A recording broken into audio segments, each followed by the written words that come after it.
Sejak Nabi Adam diciptakan sampai hari ini kita hidup, sudah triliunan manusia yang terlahir dan menginjakkan kakinya di bumi Allah ini. Lantas, apa sebenarnya tujuan dari Allah Subhanahu wa Ta'ala menciptakan manusia seperti kita? Untuk mengetahui tujuan Allah Subhanahu wa Ta'ala menciptakan manusia, kita bisa melihat ke dalam surat Az-Zariyat ayat ke-56.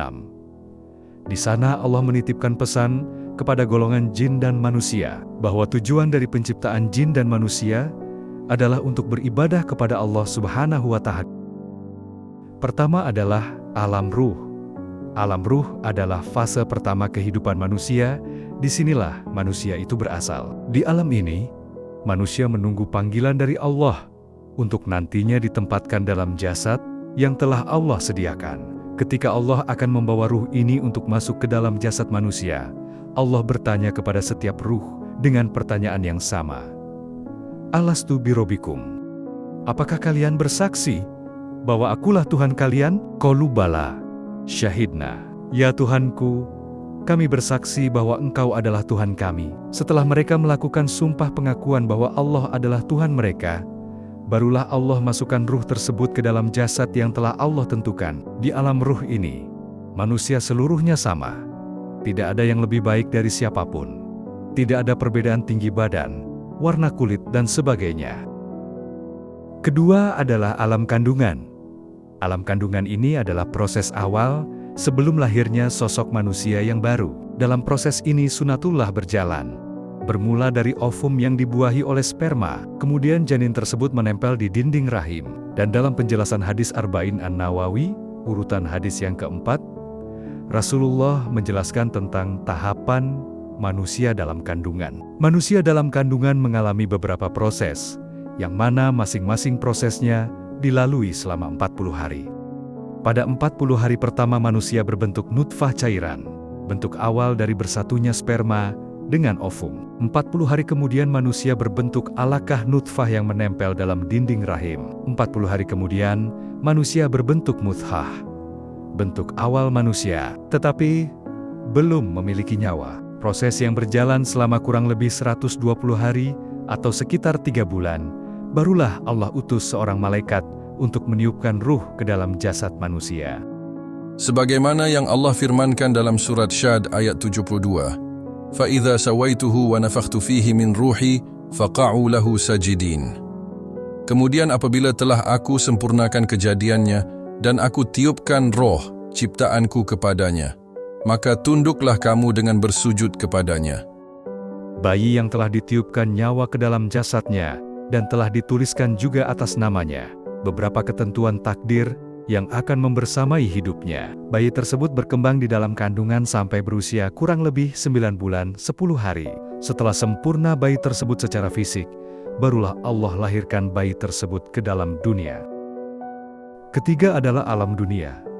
Dunia ini adalah alam pertengahan dari 5 fase kehidupan manusia. Fase kehidupan yang paling menentukan kehidupan manusia setelahnya. Ini menjadi tolak ukur dan penilaian apakah manusia tersebut akan mendapatkan kebahagiaan atau justru kesengsaraan yang didapatkannya. Karena dalam fase ini, Allah Subhanahu wa Ta'ala membebaskan manusia untuk memilih apa saja yang hendak mereka pilih dan lakukan. Allah memberikan bekal kepada manusia agar manusia tidak salah dalam memilih. Bekal tersebut adalah hati dan pikiran.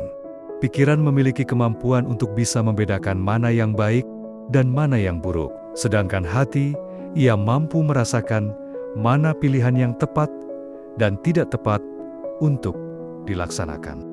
Pada alam dunia ini, manusia juga mendapatkan kewajiban untuk taat kepada syariat Islam.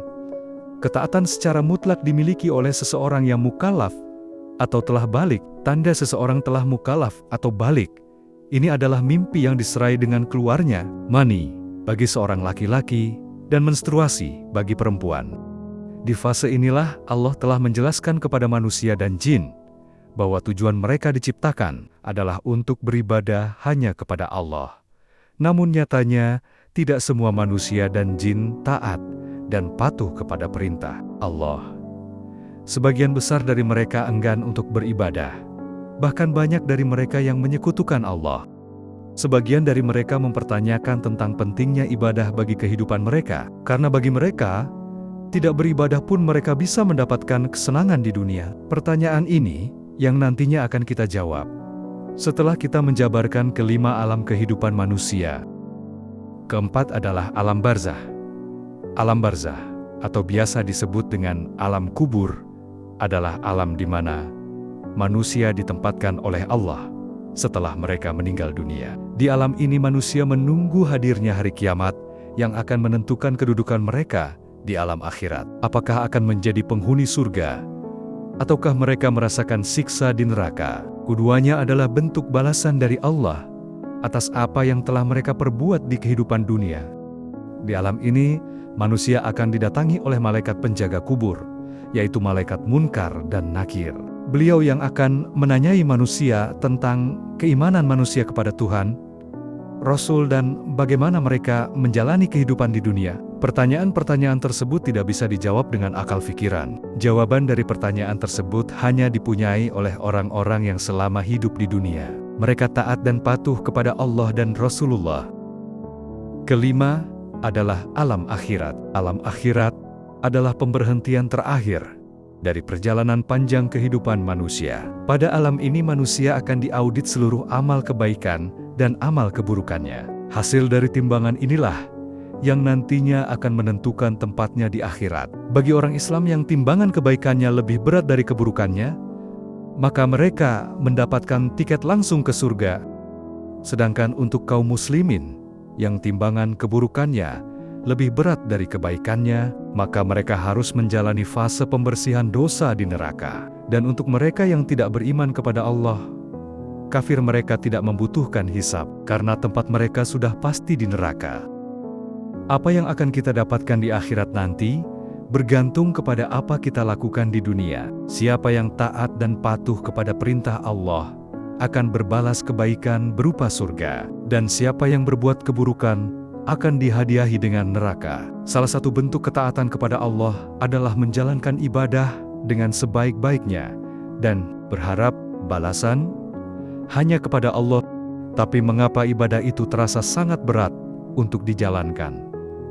Bahkan tidak sedikit di antara manusia yang merasa tidak butuh ibadah karena efek atau balasan dari ibadah itu tidak dirasakan secara kontan oleh manusia. Untuk menjawab pertanyaan tersebut, serta memberi kemudahan dalam memahami arti penting dari ibadah kepada Allah bagi kehidupan kita. Coba kita tengok kembali perjalanan kehidupan kita dahulu, sebelum kita hidup di alam dunia seperti yang sekarang ini. Dahulu ketika manusia berada dalam alam ruh, manusia tidak pernah merasa bahwa jasad adalah sesuatu yang penting untuk dirinya. Karena dengan ruh yang mereka miliki, mereka sudah bisa merasakan kehidupan. Kemudian, ketika Allah memindahkan ruh tersebut ke dalam alam kandungan, barulah manusia menyadari bahwa jasad itu adalah bagian penting bagi kehidupan manusia. Karena untuk bisa tinggal di dunia, manusia membutuhkan ruh dan juga jasad. Setelah manusia mengetahui kebutuhan dia kepada jasad, Allah tiupkan ruh tersebut ke dalam janin yang berusia 120 hari. Di dalam kandungan seorang ibu, bayi mendapatkan nutrisi dari ibunya dengan bantuan plasenta yang menghubungkan antara bayi dengan ibunya. Seorang bayi merasa bahwa yang mereka butuhkan pada saat di dalam kandungan hanyalah plasenta saja. Mereka tidak membutuhkan kaki, tangan, bahkan kepala mereka. Namun Allah, dengan segala kebaikan dan ilmunya, Allah ciptakan semua yang manusia butuhkan. Seorang bayi baru merasakan manfaat dari semua yang Allah ciptakan untuknya sejak dalam kandungan. Tangan, kaki, dan kepala yang dahulu manusia tidak merasakan manfaatnya secara langsung. Hingga kemudian, Allah lahirkan dia ke alam dunia untuk merasakan manfaat dari semua yang Ia ciptakan. Sekarang, manusia sepenuhnya telah tinggal di dunia, dan Allah telah memberikan perintah dan petunjuk kepada manusia untuk senantiasa beribadah kepada Allah. Allah juga memberikan kepada manusia tentang gambaran alam akhirat, gambaran tentang surga dan neraka. Tak cukup sampai di situ, Allah juga mengutus nabi dan rasul untuk menjelaskan kepada mereka tentang kehidupan setelah kematian, dan itu pasti akan terjadi. Sebagai manusia yang dibekali akal untuk berpikir, jangan sampai kita mengulang ketidaktahuan yang telah kita lakukan dahulu. Ketidaktahuan ruh tentang pentingnya jasad bagi kehidupan dia di alam dunia. Ketidaktahuan seorang bayi tentang pentingnya tangan, kaki, dan anggota tubuh lainnya bagi kehidupan dia. Dan hari ini, ketika kita diberi kesempatan Allah untuk hidup di dunia, Allah tunjukkan kepada kita tentang pentingnya beribadah dan beramal baik. Manfaatnya mungkin tidak kita rasakan langsung sekarang ini, tapi percayalah bahwa amal ibadah kita di dunia akan sangat kita butuhkan untuk kehidupan kita nanti, di alam kubur dan di alam akhirat nanti. Semoga Allah memudahkan kita untuk senantiasa beribadah kepadanya.